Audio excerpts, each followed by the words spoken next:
O próprio início da maçonaria é a causa de muita confusão, mesmo entre seus membros, pois há divergências quanto às origens mais antigas da fraternidade. Há quem encontre evidências da maçonaria que datam do Império Romano, outros marcam seu início no Antigo Egito. Você pode encontrar quase tantas teorias quanto pesquisadores sobre os maçônicos.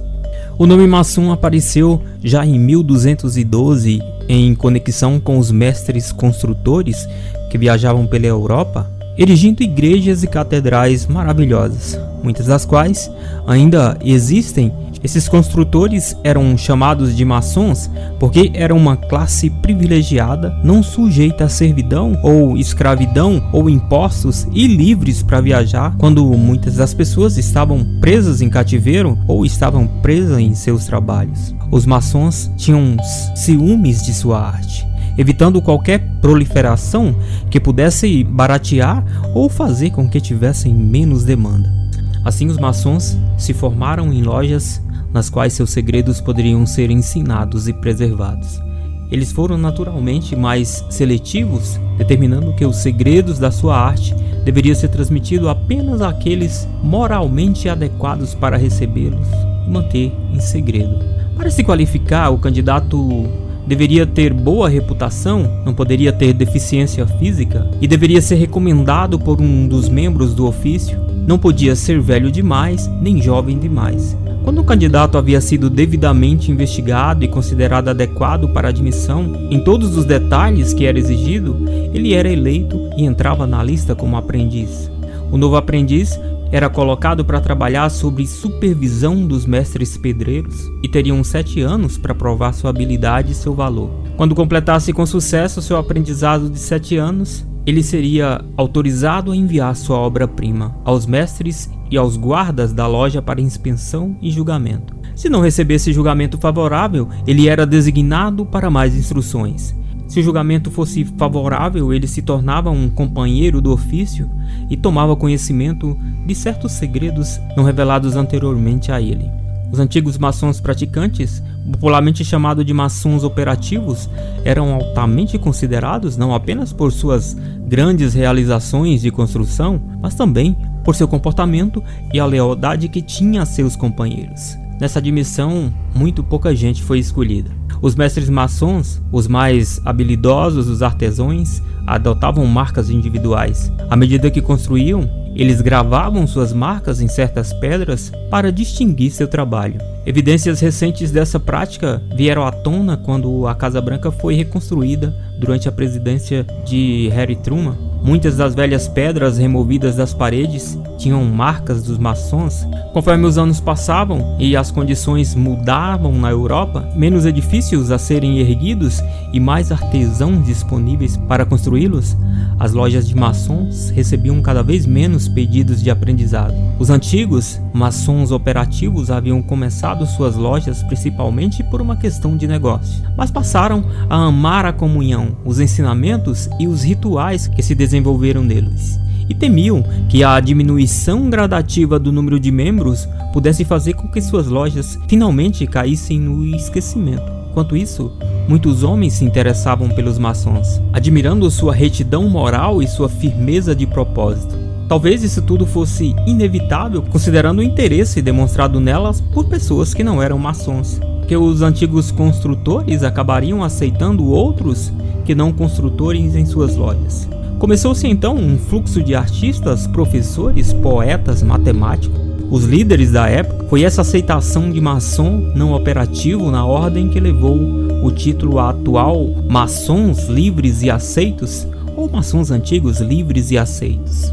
Ao longo de todos esses anos e de todas as mudanças, os antigos rituais, tendo relação direta com o caráter operativo dos originadores, foram e são mantidos até hoje. O homem que recebe o primeiro grau ainda é chamado de aprendiz ingressado, no segundo grau torna-se bolsista e no terceiro e último grau é feito mestre pedreiro. As lojas maçônicas ainda são governadas por mestres e guardiões. A maçonaria continua a ensinar seus membros através do uso de alegorias e símbolos, e estes ainda têm sua base na antiga arte operativa. Os símbolos proeminentes que são usados até hoje são o esquadro, o nível o prumo, a espátula e outras ferramentas essenciais para os antigos construtores de alvenaria. A maçonaria realmente mudou ao longo do século, mas pode-se dizer que quanto mais muda, mais permanece a mesma. As lojas vêm em todos os tamanhos, variando de membros de cerca de 20 maçons a mais de 20 mil. Cada loja é presidida por um presidente, assistido por um guarda sênior e um júnior, exatamente como nos tempos antigos. Em todo o mundo, lojas individuais se reuniram para formar grandes lojas, para garantir a harmonia, unidade e conformidade. Não há autoridade maçônica central ou suprema. Cada grande loja exerce controle completo do seu próprio destino e autoridade maçônica. Embora não se trate de uma religião, foi feita uma menção no início do vídeo que o requisito maçônico a respeito da crença em um ser supremo é o requisito de que a Bíblia Sagrada esteja presente e aberta durante as reuniões da loja. Muitos ministros de muitas denominações são membros e defensores fervorosos da fraternidade maçônica, e muitos ministros das mesmas denominações se opõem veemente à maçonaria. A maçonaria, embora de natureza religiosa, não é e não professa ser e não deseja ser uma religião, nem promove nenhuma religião em particular, contanto que atendam às qualificações para serem membros. A maçonaria aceita homens de todas as religiões, protestantes, judeus, católicos romanos e outros. Não impede nenhum homem por causa de sua inclinação religiosa, contanto que ele acredite em um ser supremo, enquanto suas crenças não forem caracterizadas por aquilo que é geralmente considerado moralmente inaceitável. Essa divisão de opinião também existe entre os membros leigos de várias religiões, geralmente surgindo de uma crença equivocada de que a maçonaria procura substituir ou suplantar a religião. Os membros das várias religiões que se tornaram maçons quase nunca fazem objeções religiosas à fraternidade ou aos seus ensinamentos e práticas. Na verdade, geralmente se descobre que os homens se tornam apoiadores ainda mais fortes de suas igrejas depois de se tornarem maçons. Para se tornar e permanecer um maçom, o homem deve acreditar em um ser supremo. Seu método de adotar sua fé não é de conta da maçonaria. Ele não terá permissão em uma loja maçônica de insistir em suas crenças religiosas sobre qualquer outro membro. Até mesmo a discussão de várias religiões ou de qualquer outro tópico é proibido dentro de uma loja maçônica. A maçonaria prega de forma aberta que cada membro deve ser fiel e participar da religião que quiser, da religião da sua escolha. Evita, de uma forma cuidadosa, qualquer ensino ou prática que possa ser remotamente interpretado como substituição do seu próprio ensino religioso, ou que possa entrar em conflito com as atividades de qualquer igreja. Os membros de uma loja frequentam os cultos de adoração como um grupo, como uma prova de seu apoio à religião. Finalmente, a maçonaria não faz nenhuma tentativa de salvar as almas dos homens ou mesmo reformá-las. Essas funções é considerado dentro da própria maçonaria como propriedade das igrejas ou religiões. A maçonaria nem mesmo deseja homens cujas almas precisam ser salvas ou que precisem de algum tipo de reforma. Ela deseja como membros apenas aqueles homens que já são bons, esperando e acreditando que sua associação maçônica enriquecerá ainda mais suas vidas. Espera que seus membros se comportem de acordo com um código moral estrito e sente que os requisitos desse código moral não são repugnantes aos ensinamentos de qualquer religião ou crença de qualquer homem bom. A fraternidade é frequentemente chamada de sociedade secreta. Isso, é claro, implica que os maçons ocultam o fato de serem membros, de que se reúnem em segredo, de que seus propósitos são secretos. E isso não poderia estar mais distante da verdade. A maçonaria definitivamente não é uma sociedade secreta. Seus membros não fazem nenhuma tentativa de ocultar sua afiliação maçônica, muitas vezes usando de uma forma orgulhosa anéis ou joias que marcam que são maçons. A história, os ensinamentos e muitos registros da ordem estão disponíveis em qualquer boa biblioteca pública. As regras e regulamentos da maçonaria estão publicados e nenhum esforço é feito para mantê-los longe das pessoas que se interessarem pelo assunto. As atas são feitas de suas reuniões e muitas vezes são estudadas por aqueles que não são membros. Essas práticas claras deixam evidente que não se trata de uma sociedade secreta. Alguém há muitos anos fez a seguinte declaração: a maçonaria não é uma sociedade secreta, é uma sociedade com segredos. A maçonaria só tem alguns segredos que tenta preservar. Possui modos secretos de reconhecimento, que permitem que seus membros se reconheçam de uma forma muito rápida como maçons, em seu primeiro encontro. O valor desses segredos para os membros, fora de casa, é bastante óbvio e não parece estranho que a fraternidade deseja preservá-los. E a maçonaria tem seu ritual secreto, seu modo de instruir novos membros nos 3 graus simbólicos. Esse ritual teve origem em grande parte nos antigos construtores de catedrais mencionados no início do vídeo e foi transmitido ao longo dos séculos. A maioria dos rituais secretos é baseada em escritos da própria Bíblia Sagrada e nos escritos de outros grandes filósofos. Então, eles são secretos apenas em sua adaptação e apresentação única.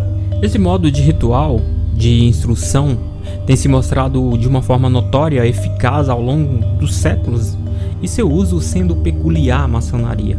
Manteve-se a fraternidade separada daqueles que a imitaram. As lições ensinadas no ritual maçônico não é de forma alguma secreta, podem ser obtidas em muitos e vários escritos maçônicos disponíveis para todo mundo. Esses segredos, os modos de reconhecimento e os modos de instrução são os únicos segredos que a maçonaria possui. O homem que possa estar pensando em se candidatar a membro da maçonaria apenas por curiosidade a respeito dos segredos da maçonaria, fará bem em deixar sua curiosidade e conduzir-se por outros caminhos menos exigentes. Para se tornar um maçom, um dos antigos maçons da fraternidade é que ela não solicita novos membros. Muitos bons homens ao longo dos anos tiveram seus sentimentos feridos porque amigos íntimos que eles sabiam ser maçons nunca os convidaram para ingressar na maçonaria. Eles não sabiam, é claro, que esses amigos íntimos eram proibidos pela lei da maçonaria de fazer tais convites. Um homem deve buscar adesão maçônica por sua própria vontade e acordo. Essa circunstância, como observado, causou alguns sentimentos de mágoa e, em alguns casos, até mesmo ressentimentos. Isso pode causar dificuldade tanto para maçons quanto para quem não é maçom. É naturalmente difícil para um homem entender porque seu pai ou seu irmão ou seu melhor amigo nunca lhe pediu para se tornar um maçom. Por outro lado, um maçom pode se doer para exigir a adesão maçônica a alguém de uma forma particular, porque isso é proibido a ele. Alguém que ele sabe que seria um crédito para a fraternidade, mas ele está limitado pela lei maçônica. Poderia ser razoável questionado por que a maçonaria impõe essa proibição. Ela não permite que seus membros convidem outros para se juntar a eles como membros da maçonaria. A fraternidade sempre defendeu que seria impossível estabelecer limites se os convites para adesão fossem permitidos.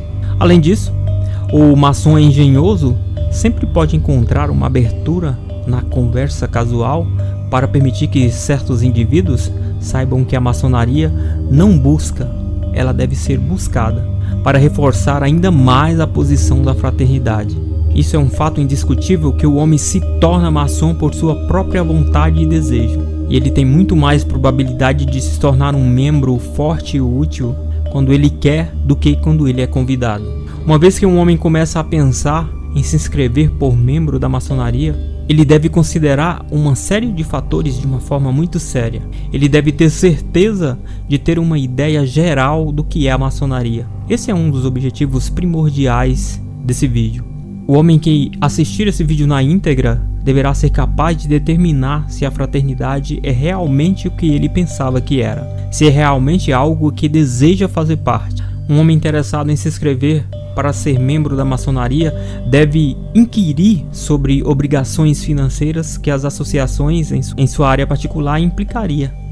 As taxas de iniciação e anuidades podem variar de acordo com o estado, de acordo com o país que você mora. Com raras exceções, Porém, o custo da afiliação à maçonaria está ao alcance do homem médio, do homem comum, do homem trabalhador. Embora não haja requisitos de frequência para um maçom, ele não obterá todos os benefícios da associação se não tiver tempo para comparecer e participar de um número razoável de reuniões e outras atividades sem negligenciar a família e outros deveres. Ele deve examinar seu próprio estilo de vida e determinar se isso será válido para a vida dele. Um homem raramente é rejeitado como membro da maçonaria. Ele está virtualmente certo da rejeição se for conhecido que ele é viciado em bebida alcoólica ou gosta de participar de festas ocasionais, o que causa um comportamento impróprio para ele ingressar. O fato do homem ser divorciado não é em si motivo para rejeição, mas se ele abusou de sua esposa e de seus filhos,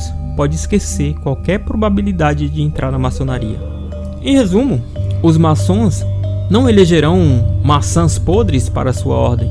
Eles desejam que os novos membros sejam homens melhores do que eles, pelo menos tão bons quanto. Os maçons não afirmam ser ou desejam ser reformados, mas acreditam que um bom homem que entrar na fraternidade se tornará um homem melhor com o resultado da afiliação. Uma vez que um homem decide se tornar membro da maçonaria, ele deve ser recomendado pelos membros da loja e deve se submeter a uma investigação de seus antecedentes. O homem que decidiu se tornar membro da maçonaria precisa apenas transmitir seu desejo a alguém próximo a ele que seja maçom, e esse maçom vai assumir a partir dali. Depois que um homem se ingressou para ser membro da maçonaria, e depois que seus antecedentes foram minuciosamente investigados, os membros da loja votam secretamente para aceitá-lo ou rejeitá-lo. O voto secreto da maçonaria é um dos seus marcos mais antigos. O primeiro grau é o de aprendiz. Durante ele, o candidato é apresentado aos princípios básicos da maçonaria.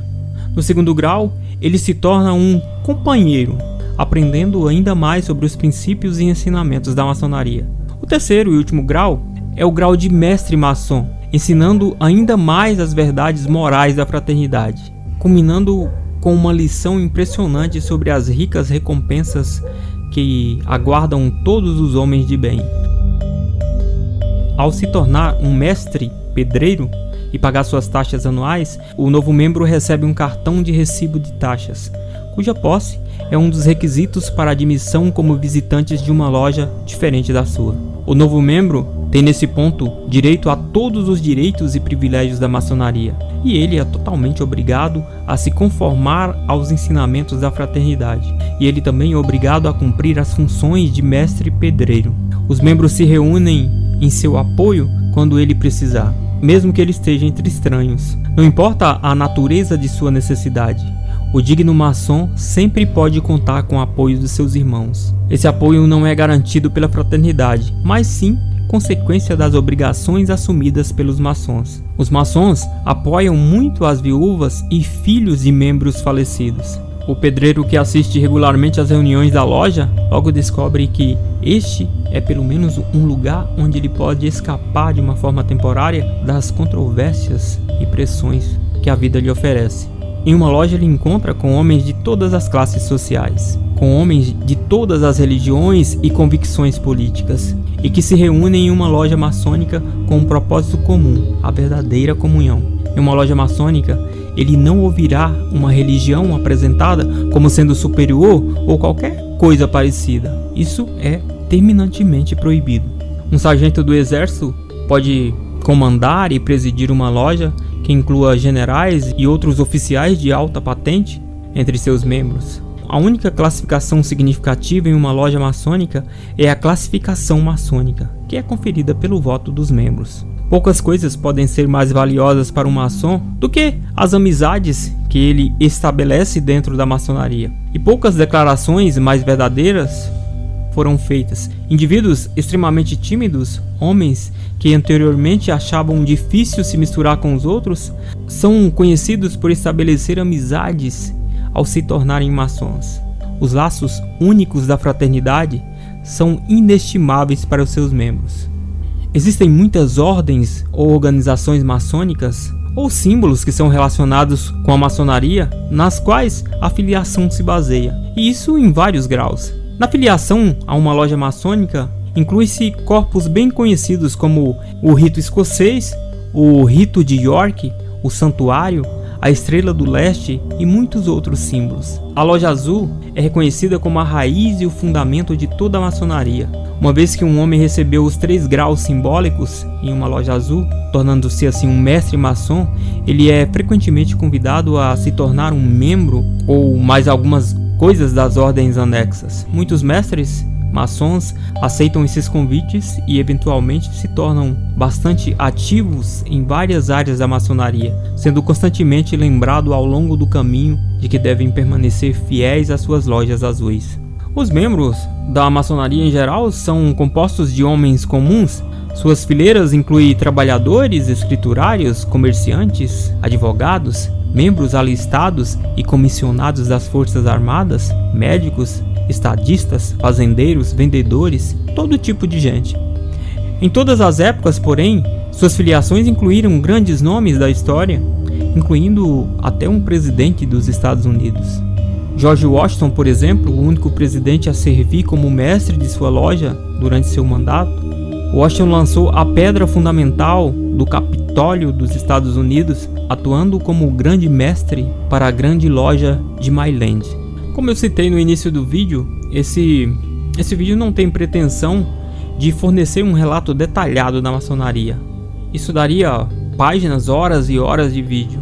O que eu tentei fazer aqui é um resumo que fornecerá ao inquisito não maçom as informações de que ele precisa para determinar se deseja explorar mais sobre o assunto. A evolução da fraternidade na Europa, por exemplo, é uma leitura fascinante e vários relatos podem ser encontrados na maioria das grandes bibliotecas. Existem muitas biografias detalhadas de maçons famosos na América e no exterior. Na verdade, é interessante ler sobre o efeito que a maçonaria exerceu sobre as atividades de muitos desses homens famosos. E esses também estão disponíveis na maioria das bibliotecas do mundo.